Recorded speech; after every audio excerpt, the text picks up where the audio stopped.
What's up? This is the most must-see WWE superstar of all time and his lovely, gorgeous wife, Marie. and you are going in Smackdown Live. Hey, this is Shinsuke Nakamura. Shinsuke watching going in the Raw. Hey, friendo, Steve here. And Larson. And welcome back to Going In Raw, the only pro wrestling podcast you'll be listening to right here at youtube.com/Steven Larson. Film live at twitch.tv/Steven Larson. And, of course, found wherever audio podcasts are found. If you're listening to us on an audio podcast app, hey, man, it'd go a long way if you give us a rating, a review, or a comment. And if you're watching us on YouTube, hit that subscribe button and hit that like button an odd number of times. Let's try to get this review of Smackdown up to 600 likes, Larson. All right, fair enough. And then we also have bonus content, Friendo Club TV. We do. I know we had a lot going on today. Did you happen to get a... for the win. No, I'll do that tomorrow. Okay, cool. My right on. apologies. It was a busy day. Yeah, we had a busy day. We had something exciting coming up we cannot talk about. Once it happens, obviously, we will talk about it. But we did some fun stuff with some old friends today. Yes. So that's exciting. Friendo Club TV, patreon.com/Steven Larson, twitch.tv/Steven Larson. Just throw us a sub. We'll send you the links to bonus content on a daily basis. Not a great way that you can go in and like look at all the past bonus content that we have. But a Twitch sub, sometimes you can get Twitch subs for free because like the Prime stuff, you just toss out your Twitch sub, right? And then also on YouTube, click join. You become a channel member, $5 a month, and you get the bonus content. So that's good. That is good. It's all good. Of course, check out our news brief episode today. We do our best to not stumble our way through this speaking out movement that's happening right now in the wrestling industry. Very important stuff. So SmackDown's going to be interesting to talk about tonight because yes, obviously the main focal point was Matt Riddle's debut. And it was a really, really well executed segment. Obviously with the allegations surrounding Matt Riddle, enthusiasm will be a little bit on the tempered side. Yes. While a lot of this stuff sort of sorts itself out, he's hired a lawyer and released a statement through his lawyer, essentially saying that this person they had drafted a pleading, I believe it was called, for the courts for stalking and cyberbullying, I believe is what the statement said. Something like that, yeah. And so he's denying it left and right. But regardless, it's out there. It's a developing situation, but obviously you and I have been big fans of Matt Riddle, but the allegations are fairly serious. And so, yeah, honestly, it's tempered my enjoyment of his debut, if you will. Yeah. So I figured, you know what, man, I want to kick things off on a positive note. And so I want to talk about something. Usually the opening segment of the show, we talk about the biggest event of the show. And yeah, maybe we can talk about Bray Wyatt going back to the swamp Bray Wyatt that he used to be before. Just a Bray Wyatt. But you know what, man? I'm going to go in a different direction. I told you this before we rolled. It's not a surprise to me. You're in on it. I want to talk about somebody who doesn't maybe have the placement on the card that other people do, but is absolutely killing it, and that's Sonya Deville. That's what we've been saying for weeks too. Is that she has been with every opportunity given to her, she's been hitting it out of the park. Yeah. Week in and week out, she's delivering some of the best promos. She knows her character completely. Speaks with authority because she knows her character. There's no stumbling over her words. She knows the character she's portraying on the screens and does it fantastically. Just every week, just being absolutely fantastic. Yeah. I mean, I think he's mentioned on Twitter that she is outshining the material given to her. So this is the most interesting. This is like just popped in my dumb brain tonight when I was watching. I didn't really tweet about much tonight because there wasn't too much to tweet about. It was like in terms of like even outside the context of the speaking out thing, it was a fine episode of SmackDown. With all this stuff has been fairly exhausting, I think, for the entire wrestling industry, for wrestling fan base in general. It's been kind of exhausting, and that's not to be dismissive of the stories being told, because that's where the real, frustration is. But my lone observation tonight, the thing that stuck out to me was you got Miz and Morrison, right? A couple of clowns, and they're very good at being clowns, and they're great. I like them a lot. They do their thing. They got Mandy Rose out there, and she's terrific. Mandy Rose is great. Sonya Deville comes down in a suit looking like John Wick, right? And she has that star thing, and we've seen it evolve, right? We've seen it over the past couple of weeks, but the way sometimes the package, and sometimes it's a combination of visual and the promo skills, and then how they put it together in the ring. How she came down to that ring tonight and understood completely and totally what she was supposed to do. I was like, man, she has taken this entire arc, this entire story that's been given to her. And it's a decent story, but it's a simple one. Yeah. And within the confines of that, she has embraced this new role for herself. She has completely overhauled her character into something definitive, and she looks like a superstar, and she looks like she should be doing stuff that is better than what she's at. And I'm not even saying that the Mandy Rose stuff is bad. I'm just saying that Sonya Deville has turned herself into somebody that should be headlining the women's division, or at least somebody who, if there was like an Intercontinental Women's Championship, she would be knocking on that door for sure.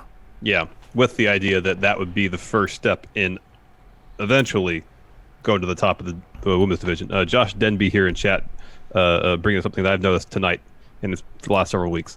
He says the slight voice cracks of Sonya, just what she says, hits so much harder too. It's like when she gets really emphatic, really passionate about something. Yeah, like it's not really a voice crack. Her voice gets raspy. Yeah.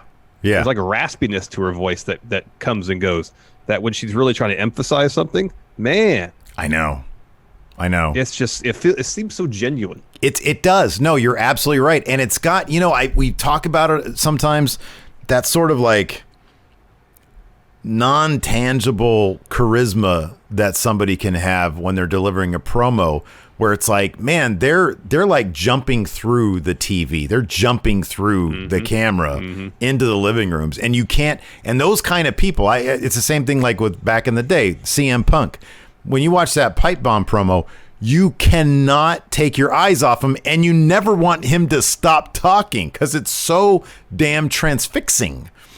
And that's where she's at right now, and it's so fun to watch, and it's somebody who evidently has put in a ton of work, and she shows up prepared, because this stuff I'm pretty sure is scripted, and she kills it. She absolutely kills it. So I just figured, hey man, we'd kick things off by showing some love to somebody who obviously put in the work, has a bright future, and I want to be on that particular bandwagon early, man. Yeah. We can she has by the way, she has a new shirt out too. It looks cool. It's like it's like a comic book drawing type thing with some of the rainbow stuff on it, and it looks terrific, man. I might have to invest in that. I got this stupid shirt today. I showed you this. AEW, they are so good at like getting people for impulse buys, and then and of course Pro Wrestling Tees, they're so damn popular, and then of course with the pandemic stuff they had to stop for a while. You get this months later. I got this stupid shirt. I'm like, why did I get this shirt? It was only like $12. I got this stupid ugly shirt because it's funny. You'll cut the sleeves off and wear it to do yard work tomorrow probably. Yeah, you got that right. So I might have to invest in one of them Sonya Deville shirts, man. She's terrific. All right. She is terrific. Let's spend a couple minutes talking about Bray returning as Bray, as original Waylon Mercy inspired Bray. Yeah, that was something else. It was sort of okay, so this is my stupid thing, right? When I saw this, I I thought it could have been really cool and really creepy and really weird. What if Bray shows up and he's there as like, old Bray, right? And then because it's on the Tron, they could totally do this. What if from the other side of the frame comes Braun Strowman, but in the mask? And Braun's like, whoa, wait a second. I'm right here. How does he? I'm here. Because he's talking about raising the dead. And it's like, yeah, not only did I raise myself, what if he raises that iteration of Braun? And I mean, you never see it manifest. It's just a mind game. It's just a mind game. Yeah, that'd be cool. But no, it was cool, man. So he says to go to the future, you got to go to the past. What did he say? Well, he says something cool. In order to move forward, we need to take a step back to where it all began. It's like created Braun, so it's his duty to destroy him. Braun knows where you find me. All you have to do is follow the buzzards. Yeah, run. Yeah, that's cool, man. I like that they're. So yeah, this is. I mean, they're probably going to do a thing at Extreme Rules with old school Bray. Of course, he's going to like lose or something weird's going to happen. And then, of course, Larson at SummerSlam. The Fiend will beat Braun for the title, yes. Exactly. This makes me wonder why Bray's like, why doesn't he just cut to the chase and just like, all right, I know if I do this, I'm going to win for sure. Yeah. It's Fiend time, Yeah, I don't know. I think that there's, unless the larger point isn't just to win the title back, it's to, he says he wants to destroy Braun, so he thinks, well, I can lose 2 battles and ultimately lose the war in the 3rd battle. So win the war in the 3rd battle, yeah. I think, he wants to have his cake and eat it too. Cake being the Universal Championship, and then eating it would be like, destroying Braun Strowman. Or changing him. Maybe he just understands that Braun is too much of a dullard to like actually. He doesn't have enough dimension as a human being. He's a shallow dullard who doesn't really have the ability to change. And so like the only thing he can change back to is like mindless automaton. Maybe in a black sheep match. I don't know. Maybe man. He just wants to take Braun's car. I want your car, man. You got a really nice car. What were those for years? Anyways, so things kicked off pretty strongly with AJ Styles' Intercontinental Championship celebration, and he had invited the entire Smackdown locker room, the men's division rather, although I guess tag teams are out there too, to encircle the ring. And he said Renee Young was the one sort of doing the presentation. And he said, obviously, of course, Smackdown is a house that AJ built. That's why I invited everyone to ringside, because this is as close as you're going to get to the Intercontinental Championship. Ha, ha, ha, ha, ha, ha, ha. And he's asked, what does the Intercontinental title mean? Winning it, he says, means vindication. It means everything he said was true about not wanting handouts.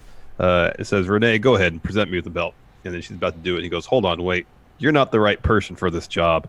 I want Daniel Bryan to do it. So Daniel Bryan gets in the ring. AJ says, hey, just put the belt around me and around my waist and tell me congratulations. And Daniel Bryan kind of hems and haws and hesitates. And AJ says, come on. It has to do with respect. You're not a coward, are you? You're a coward if you don't do it. I really like this. Where AJ said, all right, just put the title around my waist. And just the way he said it was actually pretty funny. Yeah. No, I like this bit. AJ as a heel, AJ as like a prick heel is really great. Yeah. So Daniel Bryan puts the belt around him, just kind of quietly says, congratulations. That is not enough for AJ. Nope. He wants them to tell him congratulations like a man. So Daniel Bryan picks up the mic, says, congratulations. You're the better man that day. We may disagree on a lot, but I respect your ability in the ring. Says, I think you're going to be a great Intercontinental champion. Maybe the best in history if you show up every week and defend that Intercontinental title against amazing SmackDown superstars who surround this ring. Wrestlers like Chad Gable, like Grand Metalik, like Big E. Mm-hmm. Big E, by the way, had a, what do you call those things? Yeah, that's right, yeah. And he was doing exercises with that the whole time. He's the best. He is the best. And AJ was like, no, I got a different vision for me as Intercontinental title as you would as Intercontinental Championship. Says Daniel Bryan, you're back of the line. AJ says, okay, Daniel Bryan says, okay, well, Drew Gulak beat you 2 weeks ago. What do you say he gets a title shot? Yeah, because he was like, dude, you're talking about people earning it. He's like, Drew Gulak beat you. Does that mean he earns it? And AJ's like, no, he didn't earn it. I'm not giving handouts. Yeah, he has to be number one contender to get a title shot. And the next person who opens their mouth is going to deal with the consequences. Here comes Matt Riddle. Bro. So he introduces himself. AJ says, I know who you are, but all I see is someone with no shoes in my ring, another person looking for a handout. Riddle says, I don't want anything. I'm here to give you some advice. I hear that AJ is the face that runs the place, so Matt Riddle wants to tell him he's the bro that's going to run the show. And AJ, bang, pops him in the face. Riddle hits a few strikes of his own, kicks AJ out of the ring, and then AJ says, get a ref out here. I want to have a match. Yeah, but then he also grabs the mic from the ring announcer towards the start of the match and says, but it's not going to be for the IC title. So at that point, you knew that Matt Riddle was going to get a big win here. He was 100% going to win. Yeah, and dude, this was absolutely a terrific match. It really was. It was a good match. It was a really good match. It was a really terrific match. Towards the finish, this was a great little bit. So let's see here. After getting to the ropes from a calf crusher, Riddle did. AJ goes to ringside, and Daniel Bryan sort of jawing at him, and so AJ like shoves him. Daniel wants to get back into it. He wants to, pop him for that, but everybody's holding him back. AJ's like, come on, do it. Of course, if he gets hit by Daniel Bryan, DQ, he wins the match. So he breaks the 10 count. Oh, yeah. So, yeah, he does this whole thing. He gets back in the ring. He gets back out. He, says, hey, come on, hit him. Ruin the match. AJ goes then. All the milling about that he's doing right now, of course, is letting Matt Riddle get back into it. AJ goes back up to the apron, looks for the phenomenal forearm. Riddle catches him, hits Bro Derek, and he gets the win. And then all the faces come in and they start celebrating with Riddle. He gets a big hug from Drew Gulak, and Daniel Bryan's the man to raise his hand. So they're really celebrating here in Matt Riddle's debut. Mm-hmm. So, I mean, interesting. We mentioned in News Brief that for a brief period of time, his debut preview write-up on WWE.com had been taken down later in the day. Before Showtime, it went back up. Yeah, it went back up. So I imagine discussions were had. We might find out about it. We might not find out about it. And again, all that is, WWE, they did release a statement saying, if we look into all allegations, if somebody gets, I think, charged, they will suspend them. They're convicted and they're fired, released. Yeah. But none of that precludes them from taking action on their own, even if none of those things happen. So WWE basically saying we can still fire people, as they did today with Jack Gallagher. There were allegations against him. He was fired. They didn't even say we wish him well in his future endeavors. And we'll see what happens next. Yes. But what happened next in SmackDown was before they went to commercial, Jeff Hardy was sitting there dozing off or just sort of staring off into space while a guy was about to mic him up. So he's deep in thought, wondering if he had hydrated enough that day. And even if he did, would that be sufficient? Enough to keep his pee from being viscous and yellow, yes. So confusing. Dark yellow. Very confusing. So anyways, he's got a sit-down interview with Renee Young. So she asked him, hey, how you been holding up? It's been a rough couple weeks for you. And he says, yeah, it's been a roller coaster. I'm 42 years old. Hey, I'm 42 years old. And he's trying to turn his life around. Says he feels like he's been turning his life around his entire life. And just when he feels like he's turning things around, he's over here, he's putting out one fire. He turns around, there's another fire over there. Oh, my God. Says, the struggle is real. So Renee says, you lost to Sheamus at Backlash. How you dealing with that? And he says, well, yeah, I've lost a lot. Going to lose more. But Sheamus is a constant reminder of what I don't like about myself. And he thinks, well, if I could beat him up, then I could feel like I'm turning things around and I'm kind of conquering those particular demons. But if he doesn't, all that dark stuff starts coming back. Mm-hmm. And he said if he's learned one thing, is that he has to catch himself before that cycle of thinking returns. He says he needs to step back and look at the situation as it is. He says he is a junkie. He is an alcoholic. He's an adrenaline junkie. Says Sheamus has a problem with himself, that Sheamus is just a miserable, insecure bully says Sheamus is another sickening obstacle in his way on his road to redemption. And then Jeff says, I'm a humanomaly. Humanomaly. And I'm not done yet. Yeah, so he's an adrenaline junkie. Of course, adrenaline junkies typically like things that are extreme, kind of feel like they're going to have Extreme Rules match. Because that's coming up in July. Oh, they definitely are. They definitely are. And hopefully Jeff Hardy doesn't jump off something high. Oh, dude, I know. Don't do that. Don't do that. Chad Gable had an interview after that where he's asked if he's in a disadvantage in a match against Mojo. Dude, listen. Mojo is what's a good metaphor for a guy who gets pinned all the time? Well, he's what we call a losing wrestler. Oh, that's right. He's a failure wrestler. He's a failure at wrestler. He's a failure losing wrestler. He still has a job at WWE. Therefore, he is yet to be a failure per se, but because he's still an employed professional wrestler. But he loses, so he's a losing wrestler. This bugs the crap out of me. And you know what? I was actually kind of surprised, pleasantly surprised, because during their actual match, so he has an interview. Mojo sneaks up behind him, but Mojo is probably a heavy breather, and he's like huge, like compared to normal people.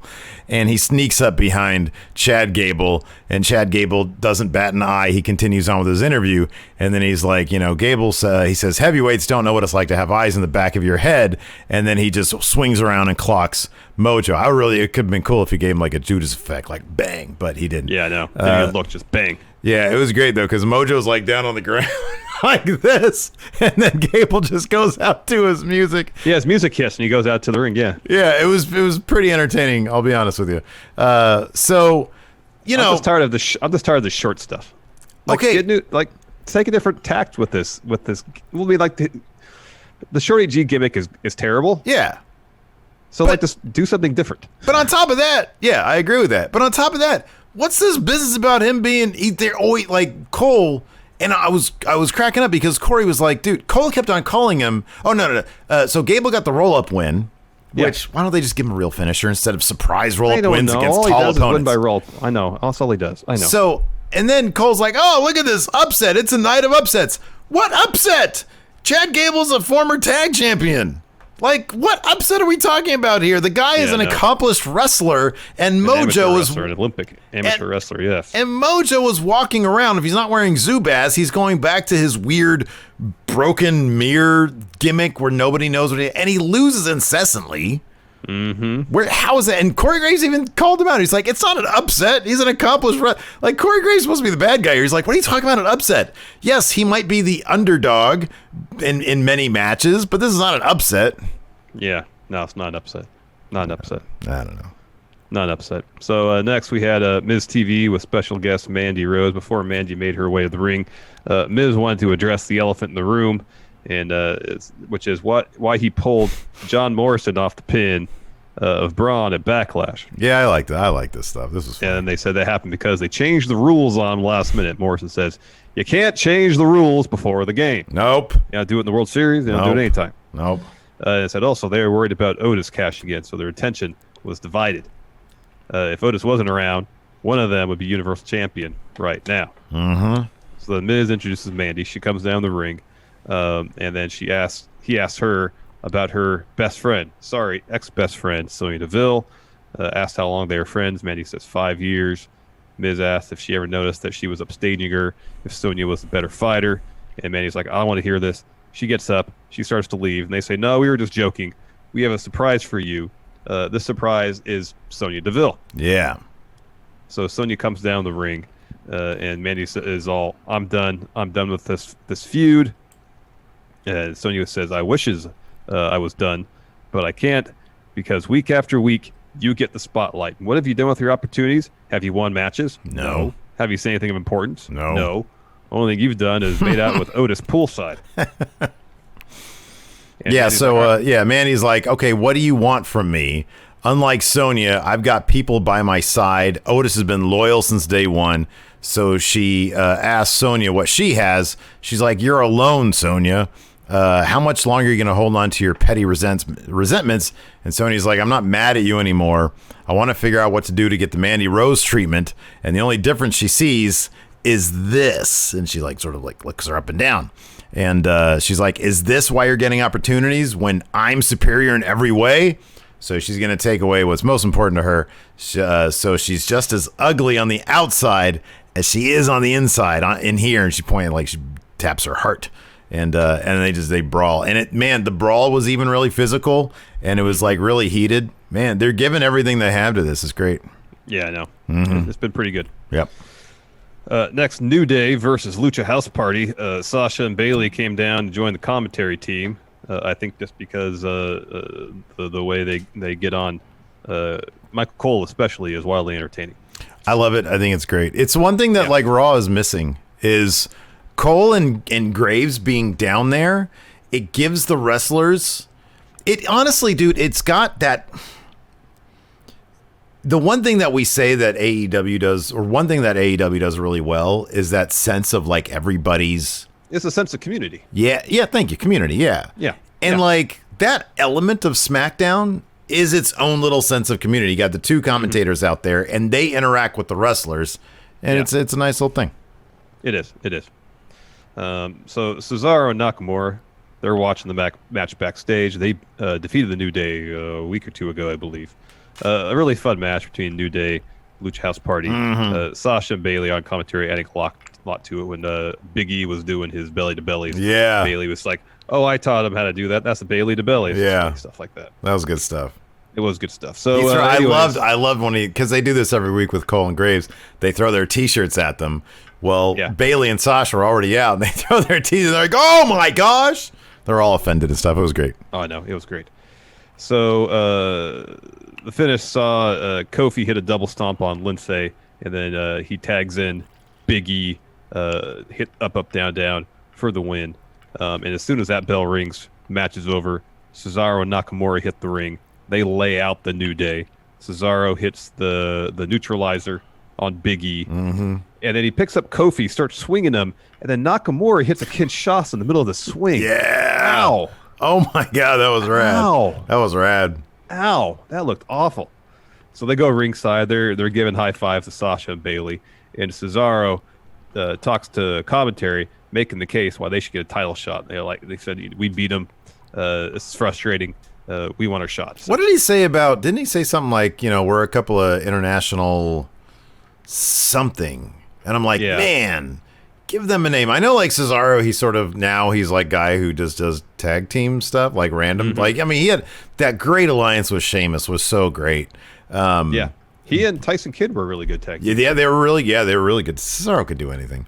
But man, if they really get behind Cesaro and Nakamura the way they were behind Cesaro and Sheamus, man, that could be really cool. It could be cool. I hope they do it.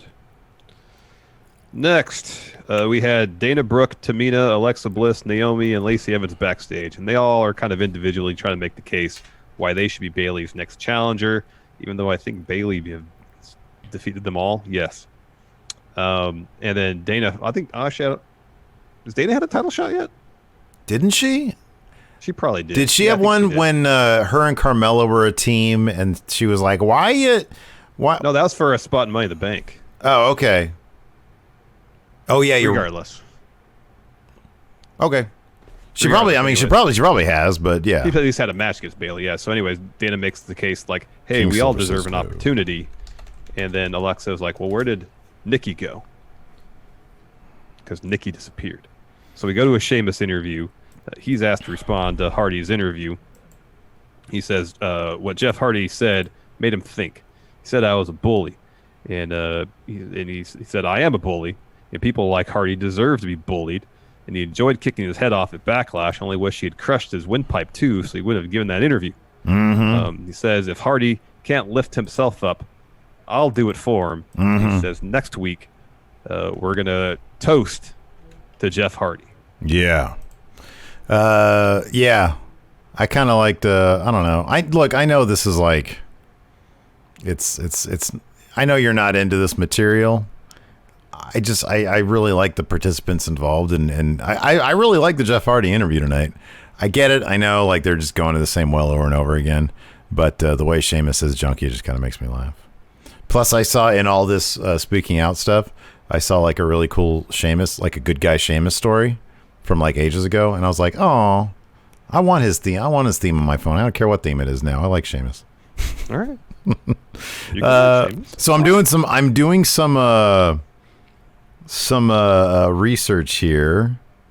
Okay, so they did have 2 matches. I don't know if they were title matches though. Is this from December of 2019? I looked at your notes actually. Oh, all right. Let's see here. Dana laughs. Bailey challenges her to a match. Dana accepts. And then the following week was a non-title match. I don't know if this week was a title match though, or if the week that it's December 13th. Hold on. I mean, she's had 2 matches against Bailey. So if she had, I guess if she had like a legit, if she had a title match or not, it's like still Bailey beat her like twice in a row. Yeah, 2 consecutive weeks. I was wondering if it was noted here on with the Pro Fight TV to see if it was. Oh, it was a title match. Or not. Yeah, It doesn't say. Unless I click on the show, maybe it does. No, it doesn't. Yeah, no, it doesn't say. I'm trying to see. So like, yeah, she lost clean the first one, and then the second one. Let's see here. Yeah, she wins with a rose plant in the second one too. Bailey escapes Batista bomb. Yeah, you escaped you buried my finish, my Batista bomb. Anyways, so we go back to the ringside area. Sasha and Bailey are talking to commentary, and then Nikki Cross sneaks up from behind and attacks them. This was great. So Alexa Bliss runs down. She's like breaking it up. And Nikki gets in the ring and says, Sasha, get in here. Get in here right now. I want some action. Get in here. I like when she attacked them, she just grabbed Bailey's chair and like put it back. And somebody was like, ah. I don't know. Great. This is a funny visual. And then Bailey says, and then Sasha's kind of like, And then Bailey says, I accept for her. Dick. Keeps on doing that dick move, man. Just bad form. At least in this instance, it worked out for Sasha because she got the win. It was a fun match. Yeah. There's a series of roll-ups. Sasha got out of one, hits a Meteora to get the win. But it was a fun match. Yeah, it was good stuff. That's the kind of stuff, man. See, that's the kind of stuff that I think a crowd would really eat up. Mm-hmm. We need to get crowds back, man. I'm telling you, pods. When it's safe. Pods. How about pods? Just plexiglass around everybody. That's all you got to do. What if everybody wears like Bubble Boy? Yeah, I was just about to say that. Yeah, it's good. It's good. Anyways, after that, there was a Titus O'Neil video package. He's been nominated for ESPN's 2020 Muhammad Ali Award, so that's good for him. Yeah. Also, we've got Braun backstage watching. So they do a tease for the Firefly Funhouse coming to the main event segment, and they do the thing where they do the cross dissolve from the promo they're running for it, which is on our television screens, right, to a television screen that's in the arena, and then they pull back and Braun's watching it. Yeah, at the weird angle. Yeah. Next week it was announced AJ Styles versus Drew Gulak for the Intercontinental Championship. So he had his win, and now he's gonna eat the loss. Drew Gulak. And then Sheamus. This graphic made me laugh. I like that Sheamus was pointing at the glass of champagne. Sheamus is going to toast Jeff Hardy. And Jeff Hardy had like super dejected face after his loss. Yeah, exactly. They just like took out like a still of him from his loss. It was pretty funny.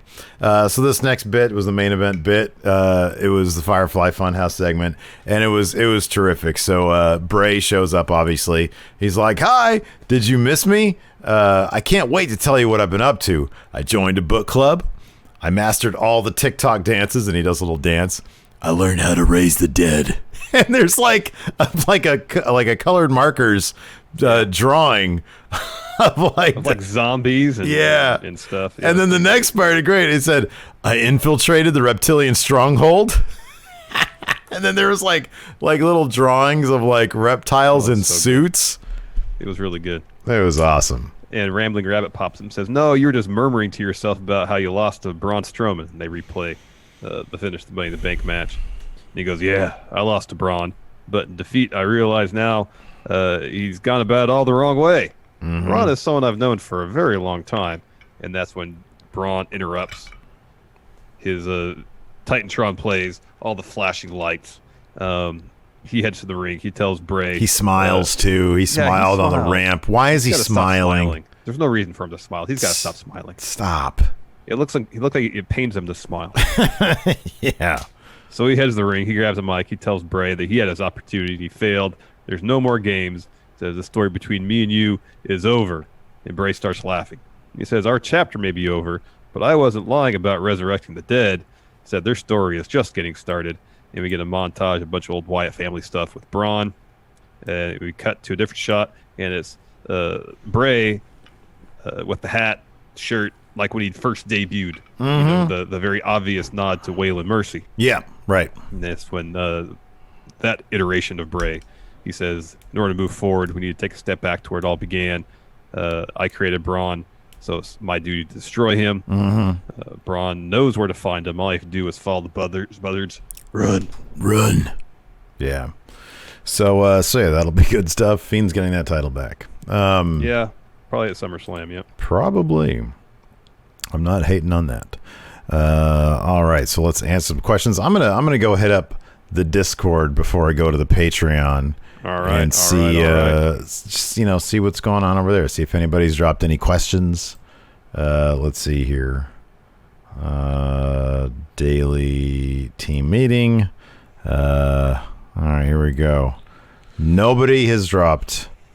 Here we go. No, here we go. One person. Dr. Steve Winters asks, if Matt Riddle gets sidelined because of all this, does Shorty G get the nod for first title defense? No, Drew Gulak is getting that title defense, but but if Matt Riddle gets sidelined, I don't know. I mean, there's one moment of the match where Matt Riddle got dumped out of the ring or whatever, and he got sent into Baron. He took a couple steps into Baron's personal space, and Baron shoved him, and Matt Riddle got back in Baron's face.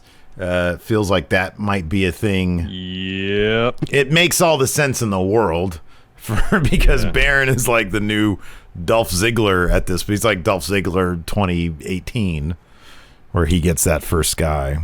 Yeah.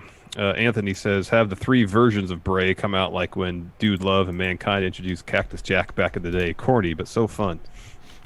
That was so fun. I really love that stuff.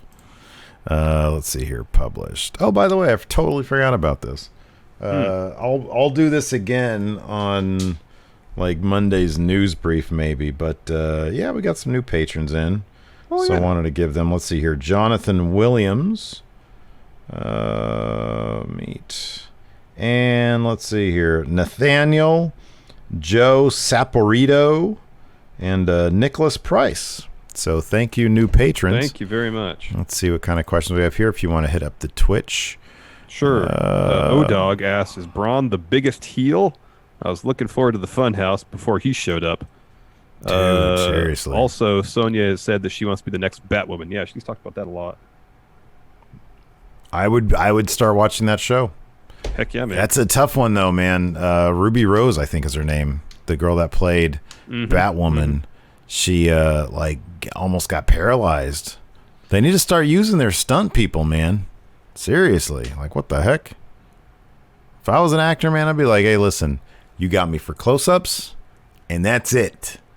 That's Close-ups, it. Medium shots. Anything over the shoulder, I'm in my trailer. Boom. Exactly. You want me to walk from point A to point B in a long shot? That's my stunt guy. I could get hurt doing that. Yep. Alex Foster, in kayfabe, do superstars get punished for not going to these segments, the AJ one? So if there was somebody not in attendance, would they get punished in kayfabe? No, there's no authority figure on SmackDown. I think or it's just Raw. At people are shump at AJ's behest. So, I mean, I guess if you're not worried about upsetting AJ, well, maybe there might have been some unseen but implied deception on AJ's part. Maybe he said, "Hey, I'm going to choose my new challenger tonight. Could be. Y'all need to be there because it might be one of you." Yeah. Dang MQ, did anyone notice NWO Big Show in the crowd? Did I? No, I didn't. I saw that comment. I did not notice that. I didn't notice either. Although Enda Share showed up on 205 Live, which was interesting because they attacked what's his face, Lorcan, because he had a match, and of course he's. All right, that makes sense. Yeah. That makes sense. Blake Whitehouse, would you rather see an amazing TV match somewhere random on the card and not know how long it is, or see an amazing TV match in the main event and know exactly how long it will be? Oh, I just want to see an amazing match. Ran on the card. I like not knowing how long, because I love being like, holy crap, this is going a long time. I love that feeling when you're like, oh my god, they're doing one of these special matches. Like they did that a period of time on Raw when like Seth Rollins had like a ton of like really cool matches. Yeah. Sometimes I like it though when the end of the show starts or the last match starts at like quarter before the hour, and it's getting down to it. And it's like, oh man, especially if they do it right, you don't know who's going to win. Knowing that there's only so much time left kind of really builds anticipation for the finish. Sure. Dan Gib Q, Mandy and Sonya would be good opponents for Bailey. I don't know if we want to see Bailey face Tamina, Dana Brooke, Carmella, Nikki, Alexa, or Naomi again. None of those names, and look, I got nothing but respect for those names. I think they're great, but none of them have made the case with what the way Sonya Deville has. Nobody has. And here's the thing, that with Sonya Deville, what she's shown is you can take creative that's like, whatever, and like just kill it and make a star out of yourself. You can do that. Yep. The Rain Trigger, if WWE were to shorten superstar names, power rank the best ones and the worst or funniest ones. For example, if they shorten Big E's name to just Big or E. Let's see here. Matt instead of Matt Riddle. Matt. What if they just shortened AJ Styles' name to just Styles? Or A. Yeah. Yeah, that's good. Here on commentary, Samoa. Doesn't really work. No. Fear and Loathing. Power rank who or what else Bray has resurrected. Does he have the power to resurrect his brother's career? That's the question. Well, he was talking about the Reptilian Elite. I mean, I thought that was a shout out to his brother. Although maybe it's the entire Rotunda family. Maybe IRS is a staunch believer in the Reptilian Elite. Or, I guess it could be a reference to Randy Orton, too. Maybe he's trying to take credit for Randy being so bad. There you go. That's good. Let's see here. Philly Flexer. Why is it that AJ Styles never felt threatened by Otis cashing in on him? Because nobody feels threatened by Otis. There's no precedent. I guess in theory, with the briefcase, you can cash in on whatever belt you want. At least that's what they're saying now. Are they going to feed Miz and Morrison to Otis? They took a couple jabs at him. They mentioned his name a lot tonight, like 3 times. Yeah.